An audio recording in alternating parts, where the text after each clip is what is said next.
ఎకర మొత్తం దున్నడం కానీ దూకడం అంటే మళ్ళీ గొర్రెలు కానీ ఇవన్నీ అన్నీ ఉంటాయి కదా.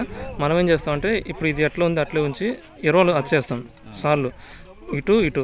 నేను అనుకున్నాం అయితే 3:30 కొంచెం లోపు 3:30కు లోపల ట్రాక్టర్ సేద్యం కూడా పడుతుంది. మామూలుగా దున్నకుండా తర్వాత వస్తుంది 3 సంవత్సరాల కల్లా ఇంకా దున్నేది ఆగిద్ది.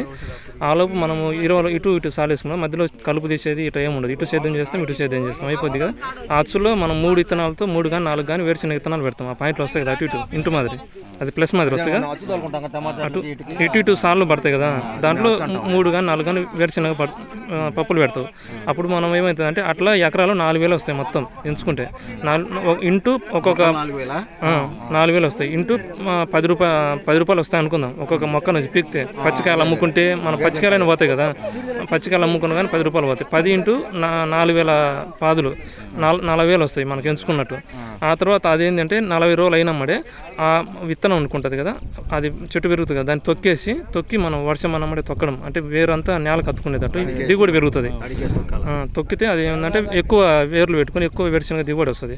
అప్పుడు మనకి దిగుబడి పెంచుకున్నట్లు ఉంటుంది. దాని పక్కన వెంటనే ఏం చేయాలంటే 40 రోజులు దాటిన తర్వాత 40-50 రోజుల మధ్యలో మళ్ళీ వేరే విత్తనాలు నాటుకోవాలి. కంది కానీ లేకపోతే మనం ఇది ఏమంటారు ఈ ఆముదాలు కానీ అది మనం అట్లా చిన్నవి పెద్దవి అట్లా చిన్నవి మనకి దీన్ని అంతస్తుల విధానం అంటారు. ఇది పాలేకర్ గారు చెప్పింది అంచెల విధానం. దీంట్లో అంతస్తులు ఒకే దగ్గర అన్ని ఒకే పాదులో కంది పెడతాం, ఆముదాలు పెడతాం, తర్వాత టమాటా కానీ వంగ అనేది 2 సంవత్సరాలు ఉంటుంది. పెట్టిన దగ్గర అట్లా పెట్టుకొని ఎంత దూరంలో ఎట్లా పెట్టుకుని తర్వాత నేను చెప్తా.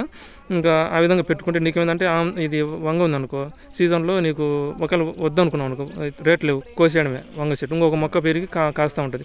ఏదో ఒక మొక్క కాస్తే మనం ఆ విధంగా ఒక 10 రూపాయలు కాకుండా 50 రూపాయలు సాధించామనుకో ఒక 10 నుంచి ఇంటూ 4,000 అట్లా. ఆ విధంగా ఒక 10 నుంచి ఎంత సాధిస్తామన్న లెక్కల్లో మనం ఒక 10లో ఏమేమి మొక్కలు పెట్టాలి ఎట్లా పెట్టాలనేది మనం ఆలోచించు. ఊరికి నేను ఒక ఐడియా చెప్పినా దాని ప్రకారం నువ్వు పెట్టుకో, బాగుండదు. ఇటు సేద్యం కలుపు రాదు, ఇటు సేద్యం ఇటు సేద్యం పడుతుంది. సేద్యం డబల్ సేద్యం పడుతుంది, కలుపు ఉంటుంది దీంట్లో. ఇప్పుడు నీకు తెల్ల గోంగూరలోనే 2 రకాలు, తెల్లది మామూలుగా ఇప్పుడు మీకు ఇక్కడ చెప్తాడు ఊరికి అర్థం కూడా నేను చెప్తాడు. ఇక్కడ ఒక్క నిమిషం ఏనండి. ఇప్పుడు ఇట్లా ఉంటుంది కదా, మామూలు 3.5 అడుగు వచ్చినప్పుడు 4,000 పడుతుంది. 3.5 అంటే ట్రాక్టర్ సేద్యానికి సరిపోదు పెద్ద ట్రాక్టర్కు. ఒక నిమిషం వినండి నాకు, ఒక నిమిషం వినండి, సెల్లుకి డిస్టర్బ్ అయితే. ఇట్లా మామూలు ఇట్లా ఉంటాయి కదా, ఇట్లా మళ్ళీ ఇక్కడ అంటే నేను మామూలుగా 3 అడుగులన్నర అనుకో, మామూలు ఇప్పుడు కెమెరా కుదరదు కాబట్టి చెప్తున్నా. ఇట్లా పన్నాయి కదా, ఈడ నాటుకుంటాం అన్నమాట. ఏడ్చని 3 ఈడ గుంత పడుతుంది. ఇట్లా 3 విత్తనాలు 4 విత్తనాలు ఒకేసారి పెట్టేస్తావు. మామూలుగా అయితే ఈడ ఒక పప్పు ఇట్లా పెడతారు కదా, అట్లా 3 అడుగులకు 3-4 విత్తనాలు పడతాయి. మామూలుగా అయితే మనం ఏం చేస్తుంటే ఇక్కడ పడి ఒకేసారి పెట్టేసి ఇంకా మళ్ళీ చెట్టు పెరిగిన తర్వాత ఇట్లా సేద్యం చేస్తాము, మళ్ళీ ఇటు సేద్యం చేస్తాం, మళ్ళీ ఇటు సేద్యం పడుతుంది. ఇట్లా పన్న తర్వాత ట్రాక్టర్తో 2 సేద్యాలు 3 సేద్యాలు అయిపోయిన తర్వాత చివరి దశలో ఏం చేస్తామంటే ఇక్కడ సేద్యం చేస్తాము, ఇటు సేద్యం చేస్తాం, మళ్ళీ ఇక్కడ సర్లే ఇట్లా కూడా ఉంది కదా, ఇటు సేద్యం చేస్తాం. ఇక్కడ ఏమైందంటే గొంతు ఏర్పడుతుంది, ఇటు కట్టబడ్డది ఇటు కట్టబడ్డది కదా. ఇక్కడ వర్షపు నీళ్ళన్నీ ఇక్కడ గొంత మాదిరి ఏర్పడి నీళ్ళు మనం సహజంగానే వర్షం నీళ్ళన్నీ ఇక్కడ ఆగుతుంటాయి.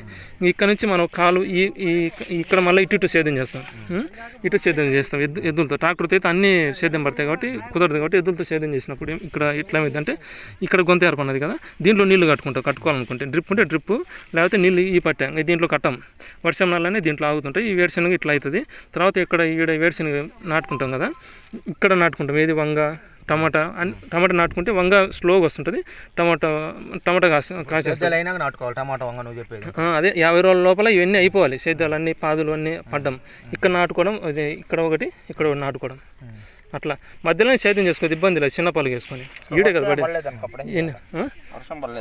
నీళ్ళు వేస్తుంటాం, నీళ్ళు వేసుకోవటం డ్రిప్ కానీ సాల్మాట్ సాలే కదా మనకు చెప్పేది. సాల్మాట్ సాల్ నీళ్ళు వేసుకోవచ్చు, ఇట్లా ఇబ్బంది ఉండదు అనమాట. ఇది ఖచ్చితంగా నీకు ఏంటంటే పాదులు ఎంత సక్సెస్ చేసి ఎంత సాధించుకోవచ్చు. వంగ చెట్లు నీకు అవసరం టమాటా కాస్తూనే ఉంటుంది. అట్లా 10 కావచ్చు 20 కావచ్చు 30 కావచ్చు ఎంత సాధిస్తే అన్ని మనకి కౌంటింగ్ ఉంటుంది అనమాట, మనకు లెక్క ఉంటుంది. అట్లా ఈ విధానం